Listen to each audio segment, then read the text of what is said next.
डाबुगांव BJP तरफ हर घर त्रिरंगा कार्यक्रम नवरंगपुर जिला डाबुगां ब्लॉक अंतर्गत कुसुम बंध बड़ओलमा ग्राम डाबुगां बीजेपी पक्षर हर घर त्रिरंगा कार्यक्रम अनुष्ठित हो जाइछि।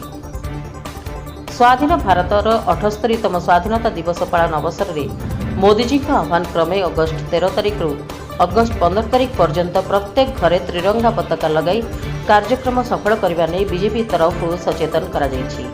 स्वाधीनता संग्रामी और देशपाई बलिदान देथिबा शहीद वीर जवान को स्मरण करने उद्देश्य हर घर त्रिरंगा कार्यक्रम अनुष्ठित हो आसुछि। एही अवसर में बड़ओलमा ग्राम एक बाइक रैली बाहरी जबागड़ा जुनापाणी कोइलारी ग्राम में पहुंचीला। सेठारे स्वाधीनता संग्रामी रवि सिंह माझी परिवार को बीजेपी दल तरफ उत्तरीय दे सम्मानित करा जायतिला।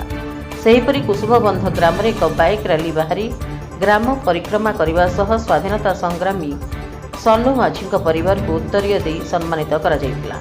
एही कार्यक्रम में बीजेपी डाबुगां मंडल सभापति मनोज कुमार पात्र, बोरिंगा मंडल सभापति जगदीश बात्रा, बीजेपी जिला युव मोर्चा सभापति शुभजीत पाणिग्राही, वरिष्ठ बीजेपी नेता जे राजशेखर राव, नरेश सिंह, पापिनी मुनि, वाई राजशेखर दोरा, जी किरण कुमार, नारू सिंह, भीमसेन जेना अन्य माने उपस्थित थिले।